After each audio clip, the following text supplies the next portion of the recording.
I don't know about you guys, but I love using up a full paper pack or kit and not having to add anything else to my stash. In today's video, I want to show you the 3 2-page layouts that I made with the Everyday You and Me Scrapbooking Kit from Stampin Up. And then we're going to make another layout with the leftovers. I recently made these pages on Zoom with my customers using this guide by my friend Julie Carrier.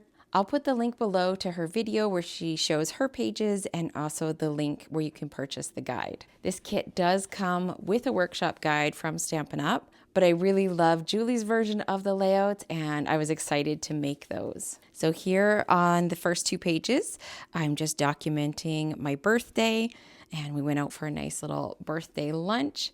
And I love these clusters that Julie created. She used some of the textured florals dies to add to what was already in the kit with the paperboard pieces and the die cut leaves and the stickers. I added some extra little embellishments of my own as well. And I just love all the little details, some ink around the edges just to add a nice little border and distressing. And then on the coordinating page here, I did the same as Julie and I typed up my journaling and used a close to my heart die to cut that out, but you could use a circle, you could use anything that you have. Just love all these clusters of die cuts and paperboard pieces. And this bracket shape comes together, but I just cut it to separate them. And these colors are pretty neutral. I think it'd be easy to find different photos that would match these. We actually are dressed fairly neutral in these pictures, so I didn't have a hard time getting them to match. There is a pop of color down here with the flowers that doesn't really go with the rest. We got a little bit of pink wrapping paper here, but I think overall they blend really well with the page. My husband and I recently came back from a trip to Mexico, so I had to start documenting some of those photos. And even though these patterns are not super tropical or beachy, I still found that they went with the photos really well. And actually I got that idea from Julie because she did document some of her vacation photos on these pages as well. You can see more great clustering here, more die cuts from the collection. Some extra die cut pieces that she added with some wood grain paper and more of the ink blending along the edges as well.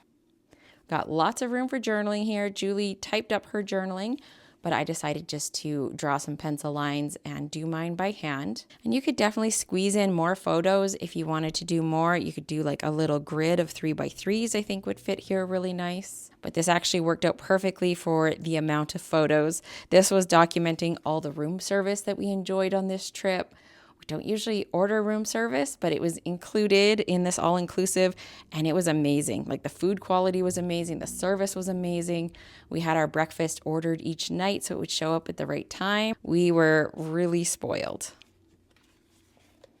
This last one, I love this paper that's in this collection. It has this really kind of beachy feel to it. And I just used this to document some pictures from around the resort.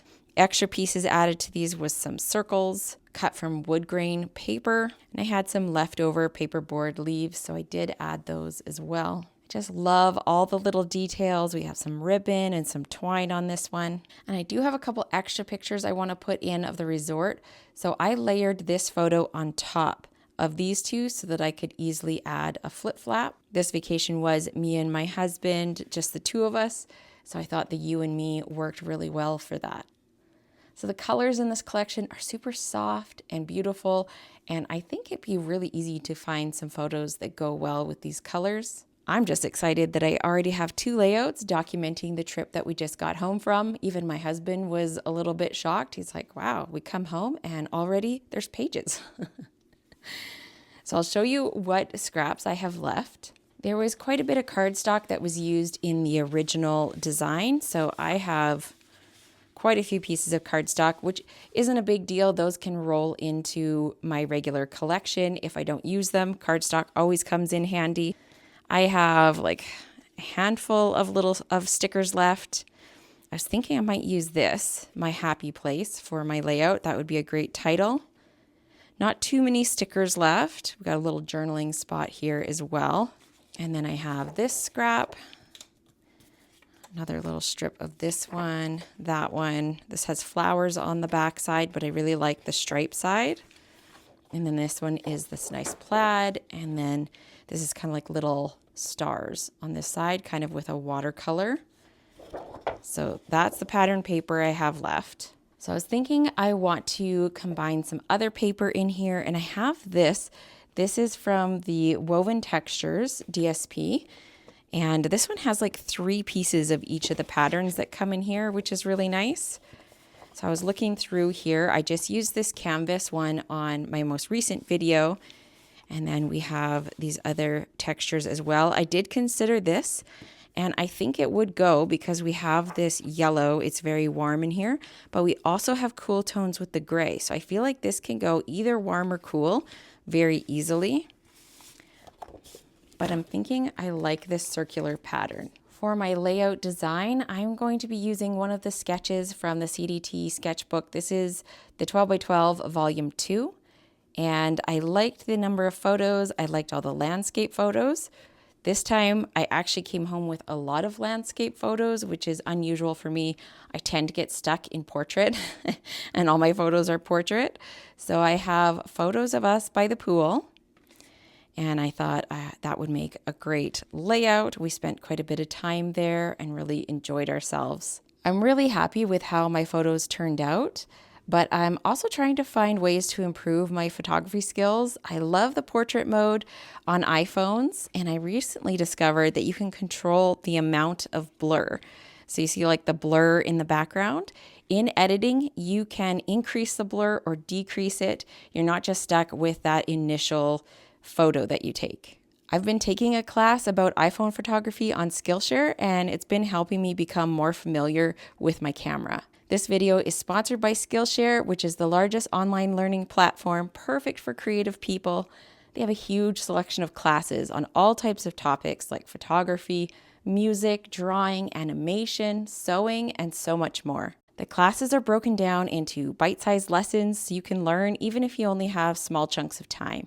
You can read reviews on each of the classes to see what others are saying, engage in discussions with other participants, and even share your work in the class project section. I'm currently taking a class called iPhone Photography Mastery 2025, Unlock Your iPhone's Potential by Ali Hobart.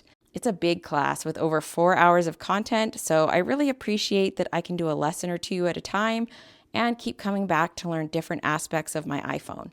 Ali covers everything from choosing the right settings on your phone to broader photography concepts like rule of third, leading lines, and symmetry. A lot of these concepts also cross over into scrapbooking, so I appreciate the refresher course.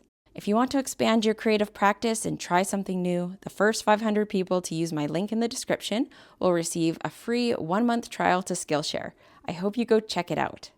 All right, I've started laying out my papers, figuring out which patterns will fit which pieces on the sketch, and I decided to mat these photos with white cardstock.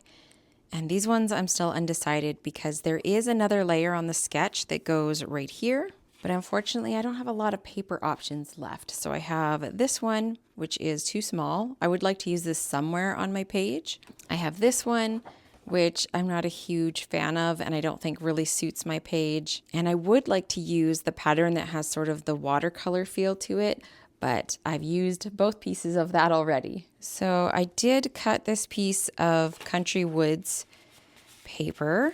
Julie did use some of this paper on her layouts as well, and I thought it went along nicely. Now, I'm not usually a huge fan of having like pattern on pattern on pattern. Can be a little bit much. I mean, I can ink the edges and that will help give it some separation. But what if we add a little layer of white? Not a lot, just a little bit to break that up. And I like that better. I like that little bit of separation on there. Now, since I have so much white happening over here, I feel like I can't really map my photos in white. So let's try the peacock, the pretty peacock color. I think that goes a little bit better and helps the photos pop a little bit. Well, now I think I need to add an extra piece because usually whatever I add on one side, I like to add it on the other page so that I'm continuing the papers along. I don't usually ever add one pattern just on one side. So I think I will put a strip of this over here. It's kind of the easiest way, I think, on this page to add in that wood grain. I think I'm happy with that. I like how that's coming together. I might do some edge ripping over here actually. Let's see how that looks. I'll just pull that towards me and try to stick fairly close to the edge. Okay, and then we'll add that under here. I like that kind of rustic feel, so I'm going to repeat the same thing on this piece as well. Then we'll slip that under there. I think that looks good. Gives even more added texture. Now I'm wondering about this side. If I want to rip this. I wish I had cut this just a little bit larger because it would have been nice to have like a ripped edge along here as well. Okay, I'm going to attempt this. I may regret it, but I'm going to attempt just ripping a tiny, tiny amount off of this side. Well, I managed to do it. Managed to rip that without taking off too much. I think it will balance out nicely actually. I kind of want like a second layer or something there. I'm not really sure yet. I don't have too many options left. I do have this piece. So I could cut like a little thin strip, rip the edge and layer that behind there. Then I also need to bring that in on other areas on my page. Where I was thinking was with my journaling. So I have these Greetings of the Season tag dies. And the largest tag I thought would work for my journaling. So I have this one here. That's the largest one in this set. And in the sketch, there are layered tags. So there's one with the journaling, and then there's one sort of layered behind it on an angle like this. So I was thinking I could cut it from this piece and have it layered there to have that paper in another area. And then over by the title, there is a circle. So I'm thinking I could bring that circle over here with this pattern as well, as long as I can fit all of those things out of this one piece. Well, I managed to do it, you guys. I got my little strip over here. I got another tag that I can put together with this, and I got a circle all out of that piece of paper, and I have like a little bit left just in case I need it for something else. So I did use the Deckled Circles. These are retired now, which is too bad because it's a great circle set. But there are a couple other circle sets you can use, and I will leave them linked down below. Spotlight on Nature is a good one. And there's a newer set too that kind of has wonky circles. So that might be a good option for this as well. I think I'm pretty happy with how it's all looking. So I'm going to take my Crumb Cake ink and I am going to ink my edges of everything, all my pieces, even like the ripped edges, and just give them a little bit of ink distressing. And then I will stick my pieces down and we can move on to the embellishing. Everything is attached now except for my tags here because I want to figure out my embellishments first before I stick them down and kind of commit. I did go ahead and put this circle here because I know I want to use this sticker for my title. It says my happy place, and I figured that is perfect. Talking about the pool, we really enjoyed hanging out in the pool and by the pool. They had those cozy little beds so you can like lay down, read a book, relax. It was really, really nice. So my happy place goes perfectly with that. And now I know I want to have 3 clusters following the sketch. There was flowers here, here, and then a little bit up here. So I'm going to pull in the Happy Hibiscus set. I figured this is a nice tropical flower. It'll work really well for this. And I really like how these ones have like a solid layer and an outline layer for each of the flowers. There's 3 different flower sizes. And then there's 2 different leaf sizes. So there's a really good variety in here for building floral clusters. There are also these little flowers which make a little score line on them. So I'm thinking we will cut those out of some of the remaining pattern paper and just mix them in with the stamped florals. So I went ahead and already put these on blocks because I know that's what I want to use. And then looking at ink colors, I just pulled in colors that are on this page. So we got Pretty Peacock, Gray Granite, Lost Lagoon, Old Olive. I did do all my edges in Crumb Cake, and this is kind of a little bit more of a warm brown, so I thought that might come in handy, but we'll see. I wanted to have something for the flowers besides just these shades of like teal. And for the green, I do have a little bit of green here, like the lettuce in the salad. My swimsuit has a little bit of green. So I just picked the green that I thought would go the best with these, because I do want green leaves. So I'm just gonna move this off for a second so I have a surface to stamp on. This is usually where I start using up all my scraps of white cardstock. It works out really well. Okay, I'm gonna start off with Pretty Peacock. And I'm gonna do my outlines first. I usually find this easier to help me line up these kind of layered stamp images when there's more than one. Sometimes it's helpful to start with that outline first. So I'm going to stamp that in full strength. I do have a little variation in the depth of that outline. I'm thinking maybe my ink pad needs some re-inking, but I'm just going to go ahead with the solid layer for the same flower and ink it up. And then I'm going to stamp it off on some scrap paper, and then I'm going to line it up. And there we go. I love that with one ink color, you can get 2 different shades, and it's the perfect kind of inside color to fill in that flower. Okay, now I'm gonna bring in gray granite, and I'm kind of going for a really light sort of whitish kind of flower. I'm gonna use the next smaller flower. And same thing, stamp the outline in like the full strength of that ink, and then we will stamp the inside layer first on my scrap paper and then go ahead and stamp it on my piece. I just had to do a little bit of rotating to find the right direction for this stamp. I don't know if you can even see that on camera, but it gives it a really light little fill in there. So I have some color. It's not pure white, but I am going for a lighter flower for that. I'm going to do the same thing with Lost Lagoon. Perfect. Now, I should mention the outline of these stamps came connected. So all 3 of the flowers in this set are connected so that you could stamp them all at once and then die cut them all at once. I have actually cut mine apart.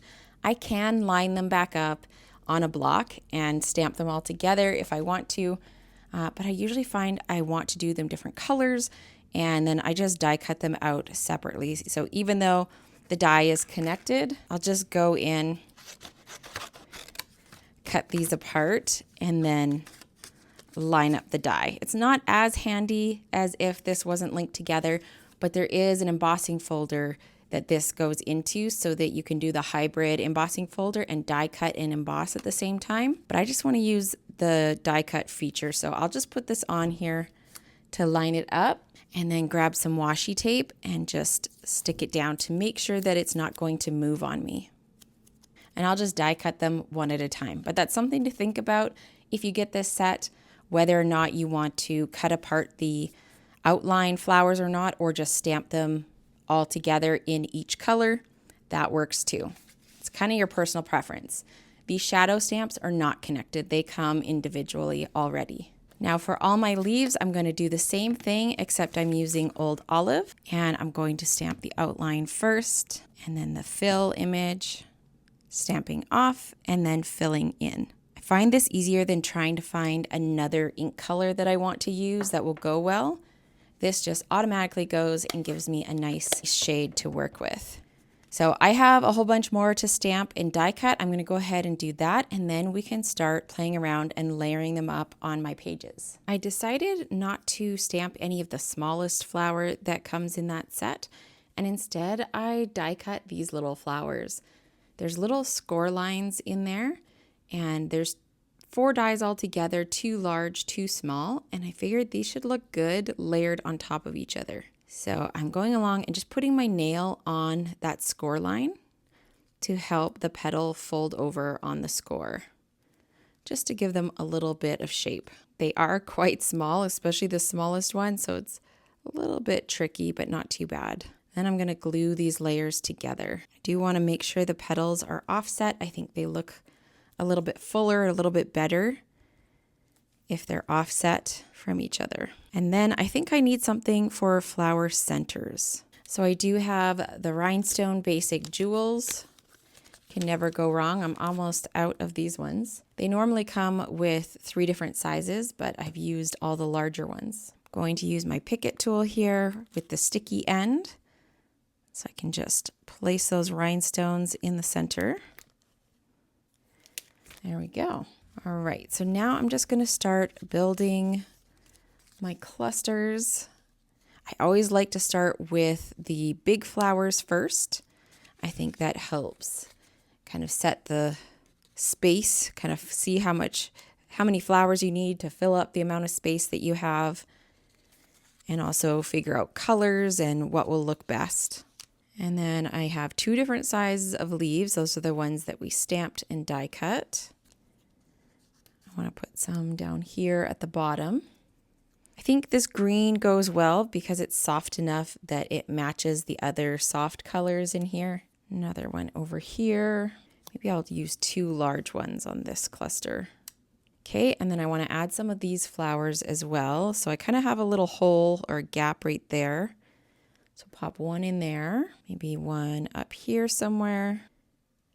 What if we put one right there? Maybe slide this over a little bit more. I could even maybe tuck this under a little bit so it's just like part of one showing. Maybe we'll put the leaves over on this side. Try that. And then this one down here. I think that's looking pretty good. All right, I forgot the sketch does have a little something up here. I feel like I could add a little something up here. Together we have it all. It works. It's not my most favorite, but I think it works. This is a sticker strip from the sticker sheet. And I'm thinking if I just pop it up right here, just puts a little bit of the color up here. It was looking a little empty. Okay, and I just put some foam tape on here. And then I think I definitely want to pop this one up on foam tape, which means I'll need to pop up that hibiscus flower if it's going to go over top of this. Okay, I've adhered down these 2 clusters. I popped up this flower and this flower as well as my title. And now I want to do my tags before I attach these ones down. So I have this new ribbon. This is coming out in May. I actually got it in my package for my presentation materials for the Stampin' Up! On stage. And it was something that I didn't use because it didn't really go along with the projects that I was making. So this is basic beige 3/8 inch classic ribbon, and it kind of has like a linen sort of texture. So I thought what I'd do is just cut it. One of the presenters at Onstage had unraveled it, and it gave a really cool look to it. So I thought I might give that a shot and see if we can unravel this a little bit and make it kind of distressed looking. So I'm just looking for a thread to pull on to kind of get it going. Okay, I had to grab a different piece. For some reason, that one was just not wanting to cooperate. So you just got to find the right thread to pull. And then it goes pretty easily. And I'm just keep pulling on that same thread, and it just pulls it all apart.